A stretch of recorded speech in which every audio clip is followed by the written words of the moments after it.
नमस्कार दोस्तों, स्वागत है आप सभी का हमारे चैनल आरके मिक्स एंटरटेनमेंट पर। आइए दोस्तों, आज हम जानते हैं 2021 में आने वाली सबसे पावन पर्व बलराम जयंती, हल षष्ठी और हल छठ की शुभ तिथि, पूजा विधि और व्रत से जुड़े नियमों के बारे में।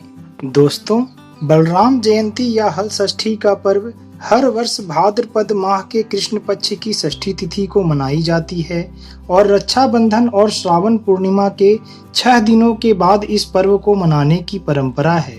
मान्यता है कि भगवान श्री कृष्ण जी के भाई बलराम जी के जन्मोत्सव के उपलक्ष्य में हल षष्ठी व्रत मनाने की परंपरा है। यह परंपरा द्वापर युग से चली आ रही है, क्योंकि बलराम जी का प्रधान शस्त्र हल है और मूसल है, इसलिए उन्हें हलधर भी कहा जाता है और उन्हीं के नाम पर इस पावन पर्व का नाम हल षष्ठी पड़ा है। यह व्रत माताएं अपने पुत्रों की दीर्घायु के लिए करती हैं। देश के अलग अलग हिस्सों में हल षष्ठी को कई अलग अलग नामों से जाना जाता है। इसे ललही छठ, हर छठ, हल छठ, पीनी छठ या खमर छठ भी कहा जाता है।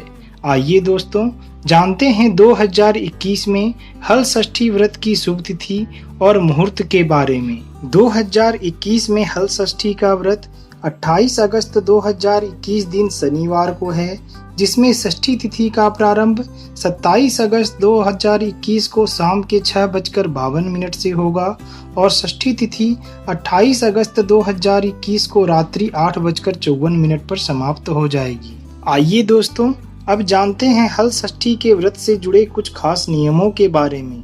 हल षष्ठी के दिन माताओं को महुआ से दातून करने का विधान है। इस व्रत में हल से जोते हुए और बागों या खेतों के फल और अन्न खाना वर्जित माना गया है। इस दिन तालाब में उगे अनाज जैसे कि तिन्नी या पसही के चावल खाकर व्रत रखा जाता है। इस दिन मुख्य रूप से दूध, घी, सूखे मेवे, लाल चावल आदि का सेवन किया जाना ही उचित होता है।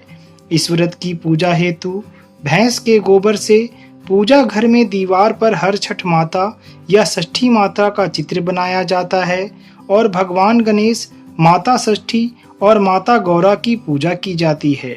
कई जगहों पर महिलाएं तालाब के किनारे या घर में ही तालाब बनाकर उसमें झरबेरी, पलास और कांसी के पेड़ लगाती हैं और इस तालाब के चारों ओर आसपास की महिलाएं विधि विधान से पूजा अर्चना कर हल षष्ठी की कथा सुनती हैं। इस व्रत की पूजा करने से पहले प्रातःकाल स्नान आदि से निवृत्त हो जाएं और स्वच्छ वस्त्र धारण करें और गाय के गोबर से जमीन को लीपकर उसमें एक छोटा सा तालाब बना लें। इसके बाद तालाब में झरबेरी, ताश तथा पतास की एक एक शाखा बांधकर बनाई गई हल छठ में लगा दें और उसके बाद इनकी पूजा करें। इस व्रत को नवविवाहित स्त्रियां भी संतान की प्राप्ति के लिए करती हैं और माता संतान की दीर्घायु और सुख समृद्धि के लिए इस व्रत को करती हैं। दोस्तों, ऐसा माना जाता है कि माता देवकी के 6 पुत्रों को जब कंस ने मार दिया था, तब पुत्रों की रक्षा की कामना के लिए माता देवकी ने भादो कृष्ण पक्ष की षष्ठी तिथि को षष्ठी देवी की आराधना करते हुए व्रत रखा था। इसी मान्यता के चलते महिलाएं अपने पुत्र की खुशहाली के लिए हल छठ का व्रत रखती हैं और अपने पुत्रों के दीर्घायु की कामना करती हैं। दोस्तों, अगर हमारे द्वारा दी गई जानकारी आपको अच्छी लगे तो इसे अपने मित्रों और परिवारजनों के साथ अवश्य शेयर करें और आज अगर आप हमारे चैनल पर पहली बार आए हैं तो हमारे चैनल को सब्सक्राइब अवश्य करें। जय महादेव।